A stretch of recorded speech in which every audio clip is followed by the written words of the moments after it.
Olá, amigos do Notícias Agrícolas, no ar mais um boletim importante, principalmente para você, produtor de soja, que exporta seu produto.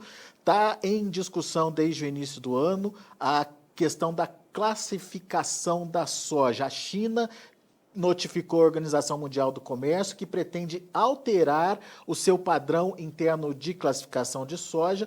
Isso aconteceu lá no início do ano e essa discussão vem tomando conta aí dos debates, das informações que precisam ser levadas ao produtor, ao conhecimento do produtor.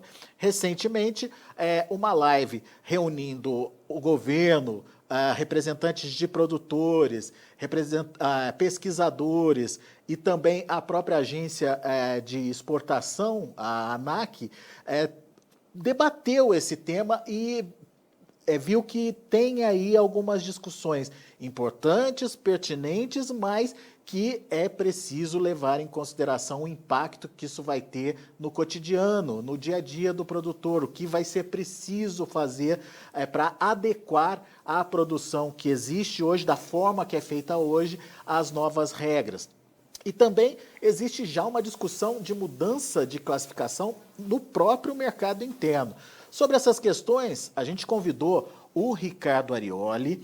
O Ricardo ele é presidente da Comissão Nacional de Cereais, Fibras e Oleaginosas lá da CNA. Está aqui o Ricardo com a gente já no vídeo. Seja bem-vindo, meu amigo. Obrigado mais uma vez por estar aqui com a gente, nos ajudar a entender que mudanças são essas, são pertinentes, se não são, o que isso vai impactar no dia a dia do produtor, que eu acho que é o mais importante da gente discutir. Afinal de contas, que mudanças são essas, Ricardo? E por que esse tema precisa começar a ser discutido e ter a maior participação aí do produtor? Seja bem-vindo. Bom dia, Alexander. Bom dia aí aos ouvintes ou espectadores do Notícias Agrícolas. É um prazer estar aqui com vocês conversando sobre esse assunto, né? Um assunto bastante, não é que seja preocupante, mas é um assunto que nós temos que estar atentos, afinal, nós estamos exportando 70% de todas as nossas exportações de soja vão para a China. A China é o nosso maior comprador, assim como é o maior comprador de toda a soja dos principais produtores, né, que exportam aí pelo mundo, Estados Unidos, Argentina, Paraguai, e eles estão avisando que querem mudar o padrão. Logicamente que nós temos que entender como é que isso afeta o produtor, não é? E como você já bem colocou, isso vem pela Organização Mundial do Comércio e se abre uma espécie de consulta pública mundial, né, internacional.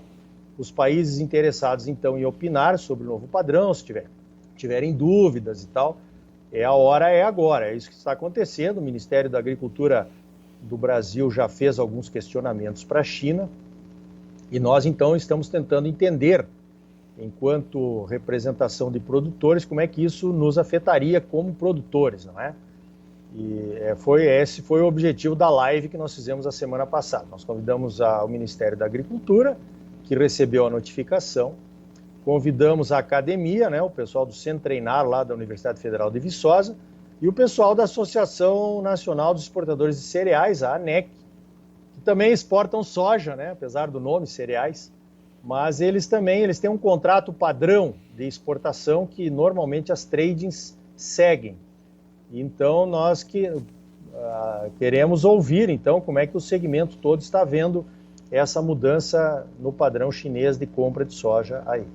Muito bom. Ricardo, só para a gente começar a entender que mudanças são essas, quais os pontos chamaram a atenção e quais são, nesse primeiro momento, as principais discussões ou preocupações?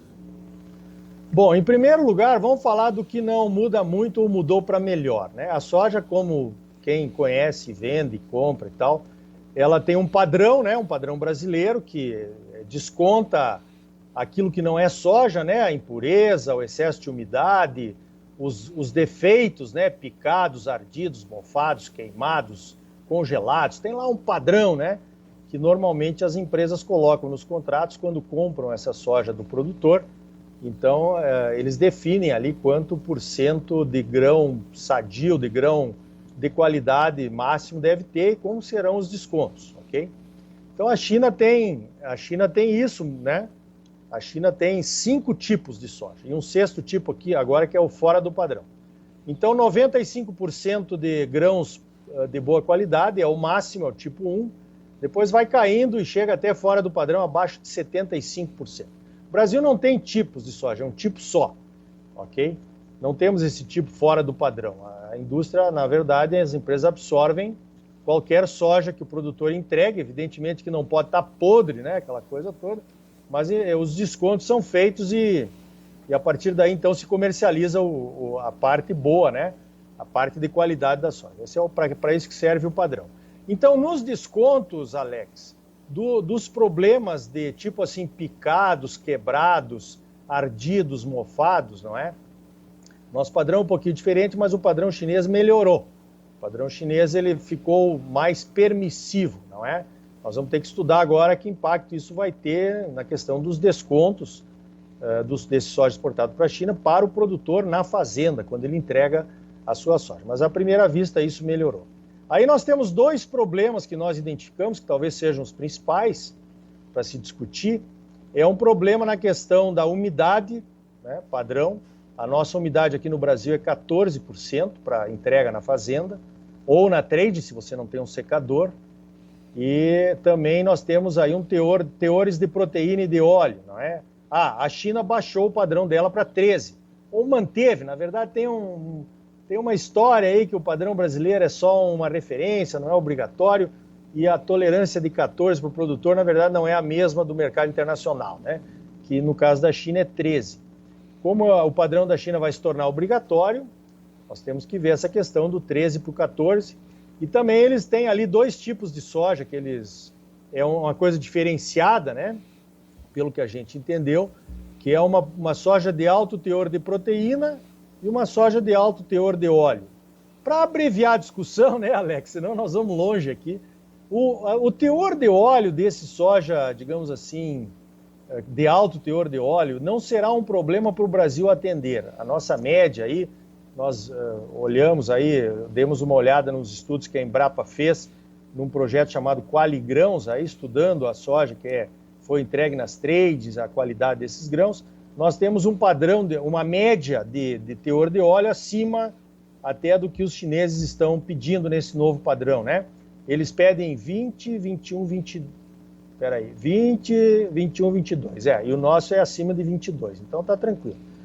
Na questão da proteína, o teor de proteína desse soja qualificado, aí, digamos, de alto teor, é que vem o problema, porque nos 3 níveis, eles estão pedindo 40%, 42%, 44%, né? Respectivamente, tipo 3, 2 e 1.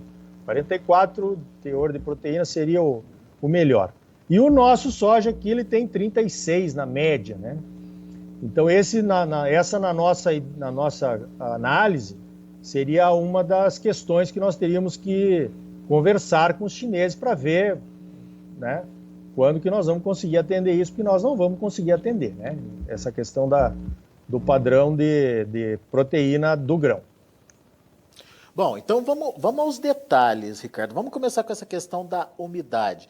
Teria que baixar de 14 para 13. Na prática, o que isso significa? O que muda no dia a dia do produtor? Quais as implicações? Isso implicaria em maior custo, por exemplo? Aí nós temos 2 questões negativas na questão do 13, né, do 14 para o 13. A primeira delas é que você teria menos volume para vender, não é? Se você consegue entregar uma soja com 14% de umidade, aí tem as diferenças regionais do Brasil.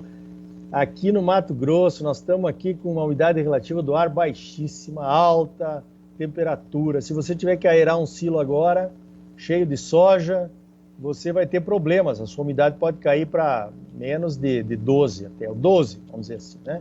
Porque o ar quente e seco retira a umidade do silo. Então, no Rio Grande do Sul já é diferente, mas enfim, nós teríamos menos produto para vender. Essa é a questão. Então, é uma continha de padeiro, ela está errada do ponto de vista, vou deixar bem claro aqui, porque eu sou agrônomo, né? Então, eu fui nessa aula, certo? Não, a quebra não é 1 para 1, mas vamos imaginar que fosse. Se você tem um padrão que você pode entregar por 14 e agora caiu para 13, no final você está entregando 1% a menos, não é? Na verdade é 1,15% a quebra, né, de peso, mas você está entregando menos peso, ok? Então teria que ter uma remuneração melhor para o produtor, talvez baseado na quantidade de matéria seca que você está entregando lá e tal, e que nós teríamos que garantir que não vamos perder dinheiro por conta da mudança do padrão, no caso do produtor, né? A segunda questão, que é pior, é a questão da secagem. Se você tiver que secar para 13%, você tem um custo maior de secagem, vai gastar mais lenha, vai gastar mais horas de secador, muda todo o fluxo dentro da propriedade, nas trades, muda tudo. Então teríamos que ver também essa questão do custo. É claro que no caso do 13, né, Alex, você tem vantagens. A primeira delas seria a vantagem logística, que você mandando uma soja para fora, para a indústria ou para a exportação, com 13, você teria uma economia aí de 1%, né, no frete, que em vez de mandar com 14, aquilo ali é água, é umidade, você está mandando com 13, diminui o volume, digamos assim, de soja transportada sem perda de qualidade, né? Porque teríamos aí a mesma quantidade de proteína e óleo, que é o que interessa para a indústria, indo com menos umidade, ok? Agora tem a outra vantagem na questão da armazenagem do produto, porque quanto mais seco estiver o produto, teoricamente a qualidade do armazenamento é melhor, porque você... Não, os insetos e fungos que atacam os grãos armazenados, ele tem mais dificuldade em atacar o grão armazenado quanto menor for a umidade, né? Você veja, por exemplo, tem isso aí até inclusive no mercado a gente compra aquela sopa liofilizada, né? Umidade zero. Aquilo ali se mantém por um longo tempo porque não tem umidade, então o fungo não pega, o inseto fica mais difícil e tal. Então, nós teríamos que avaliar, né, Alex, para ver se nessa questão da umidade talvez fosse interessante a gente aceitar a queda do padrão para 13, né? Mas desde que o produtor não vá perder, no caso aí, não vá perder nada com isso, né? No caso de renda do produtor. Quer dizer, precisa fazer contas então, Ricardo. E já tem gente fazendo essas contas? Olha, já tem, né? Nós temos o pessoal da Centro... o pessoal da Centreinar, lá da UFV, da Universidade Federal de Viçosa, eles fazem eles têm isso aí já calculado, né? Na questão aí da qualidade de grãos armazenados, eles dão curso para todo o Brasil, no exterior, é academia. Nós temos que ir para o lado científico, não é o eu acho, né? Então, com certeza, eles vão nos ajudar a fazer essa conta, se vale a pena ou não para o produtor baixar o nível de umidade para 13%. Você já falou aí, não sei se nós também vamos discutir, vamos rever o padrão brasileiro, né? O padrão de soja brasileiro, que a última revisão foi em 2007. A Karina lá do Ministério da Agricultura disse que essa semana eles iam publicar essa revisão, aí vem uma consulta pública, vai ouvir as entidades, vai ouvir a Embrapa, vai ouvir o Centreinar, mas eu acho que essa questão do 13 é uma questão que com certeza seria interessante que a gente discutisse, né? Para a gente entender se haverá perdas ou benefícios baixando esse padrão brasileiro aí de 14 para 13. Eu não sei dizer, teríamos que ouvir a academia. Legal. Agora, sobre essa questão dos teores de óleo e de proteína, deixa eu ver se eu entendi. Daí o produtor teria que produzir soja focada em óleo ou focada em proteína? Você falou de 2 tipos de soja. Ele precisaria ter esse cuidado ao determinar o que ele vai plantar, Ricardo? É isso na prática? Então, Alex, na verdade, esses teores essa soja de alto teor de proteína e de alto teor de óleo é um padrão à parte, né? Nós precisamos entender melhor se isso a China está querendo um nicho de mercado, não é? Porque não temos isso no Brasil como média, no caso da proteína. No óleo até não teríamos esse problema. Mas nem... Oi, estamos te ouvindo. Alô? Estamos te ouvindo. Oi, Ricardo. Oi, Ricardo. Será que a gente perdeu o contato com o Ricardo? Vamos tentar restabelecer esse contato.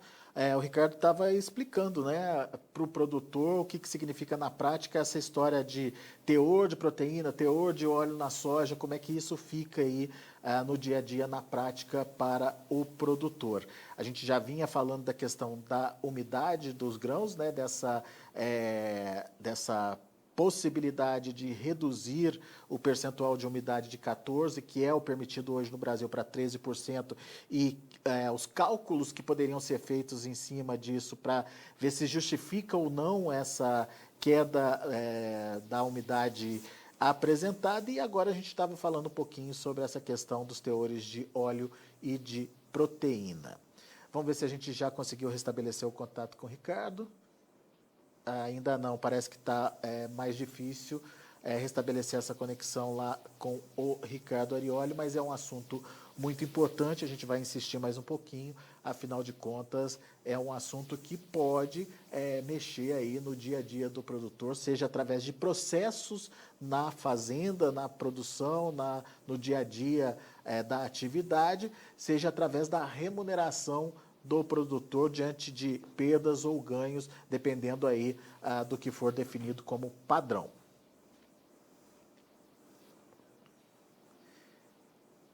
Parece que a gente não está realmente conseguindo restabelecer o contato com o Ricardo, não. Vou fazer o seguinte, vou tentar... Vamos ver, parece que agora sim. Ricardo, está me ouvindo? Eu estou te ouvindo, Alex. Está me ouvindo? Agora sim, agora sim. Ricardo, a gente continua ao vivo. A gente estava tentando entender aquela questão dos dois tipos de soja, uma soja para óleo e uma soja para proteína, né?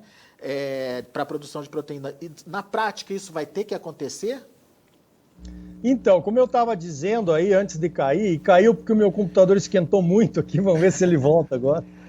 Mas assim, se isso for um nicho de mercado, o produtor tem que se preparar para atender esse nicho, desde que tenha um prêmio, né? Porque vai ter que ter o plantio de algumas variedades específicas para altos teores de proteína e de óleo. E essas variedades têm que ser segregadas, toda a produção tem que ser segregada, né? Separada, não dá para misturar na moega, na fazenda, tem que ter um silo especial, tem que levar e não pode misturar no porto. É outro mercado, não é o mercado de soja commodity, aí é um mercado de soja com identidade preservada, vamos dizer assim, que tem que ter um prêmio, né?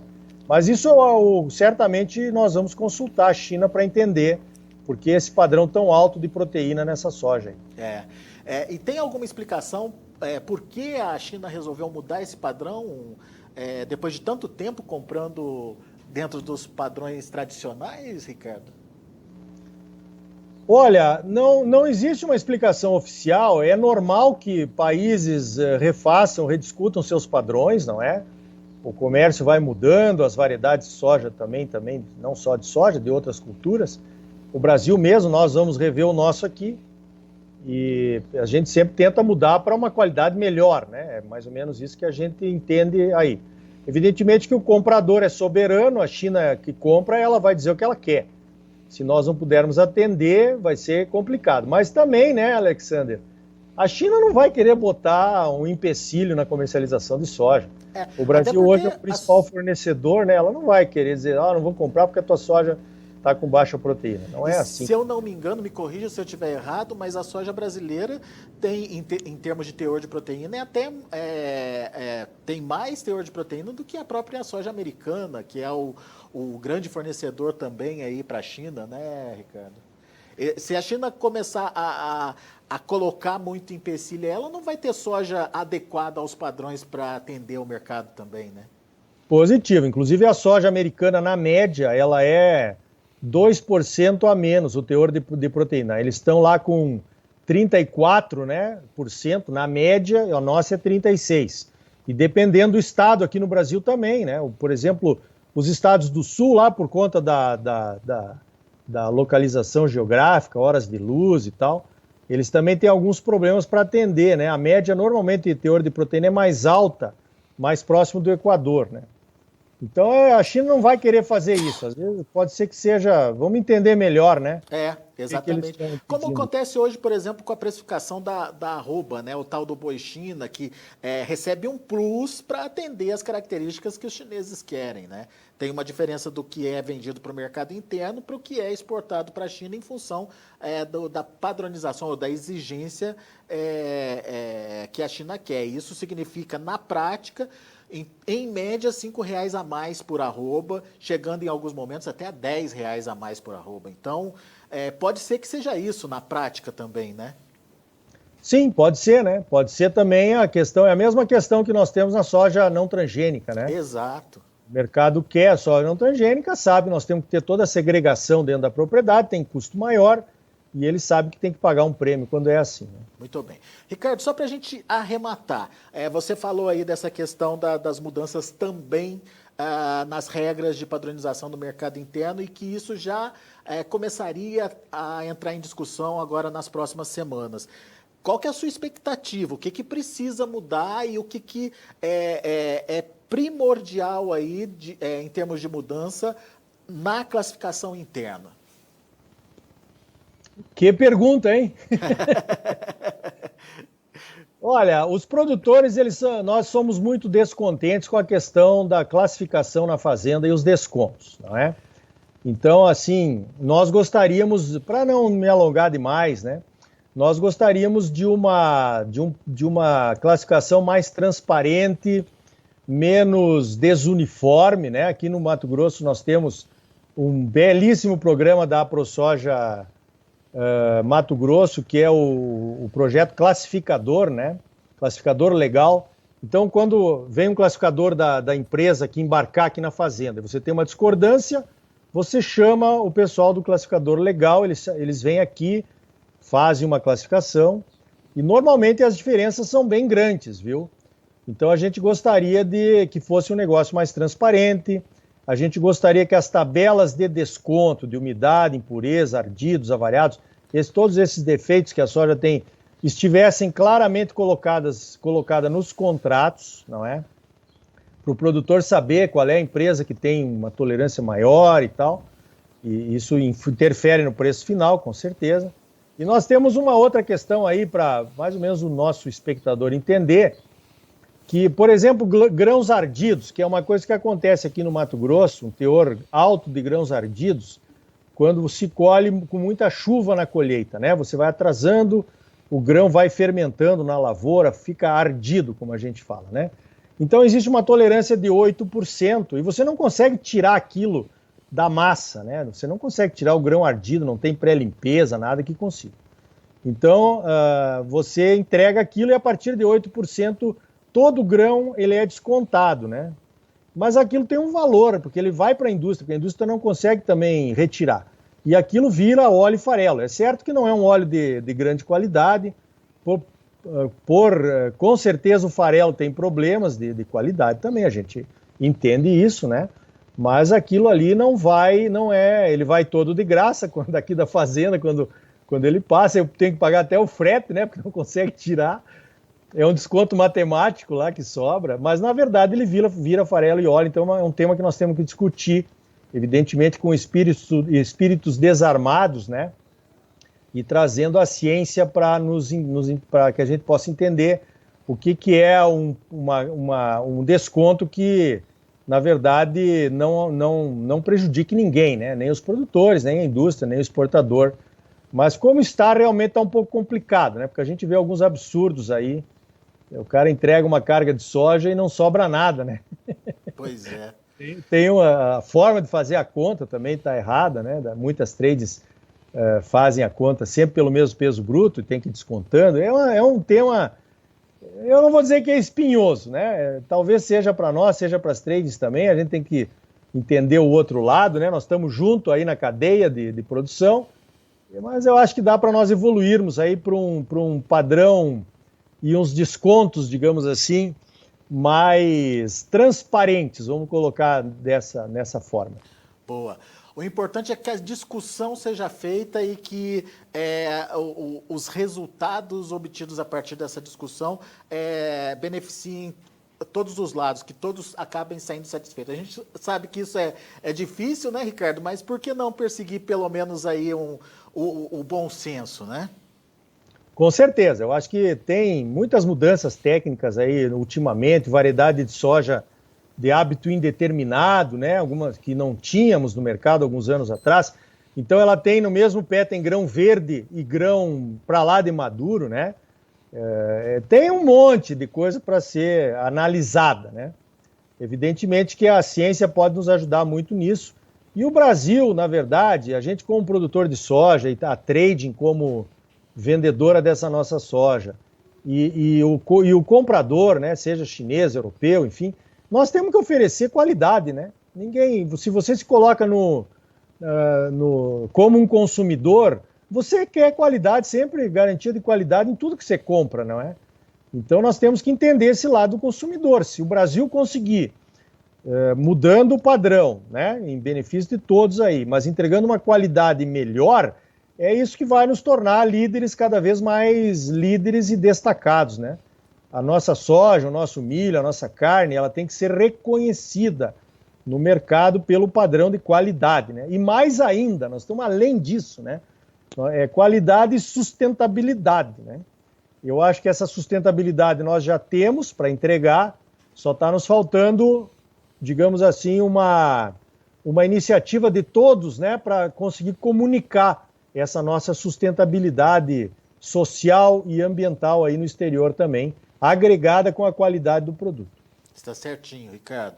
É isso aí, meu amigo. Muito obrigado pela disponibilidade de estar aqui com a gente discutindo esse tema. Não existe nada muito concreto ainda sobre decisões ou definições sobre isso, mas a discussão precisa acontecer, o tema precisa ser colocado e principalmente o produtor precisa entender o que está acontecendo, porque se é uma decisão que vai ser tomada do dia para a noite, ele não se preparou para isso, pode ter algumas consequências ruins aí na produtividade. Se é uma decisão que vem sendo amadurecida ao longo do tempo e o produtor está ciente do que pode acontecer, fica mais fácil para ele fazer essa transição e é por isso que a gente decidiu trazer esse tema aí para o debate. Muito obrigado, viu, Ricardo?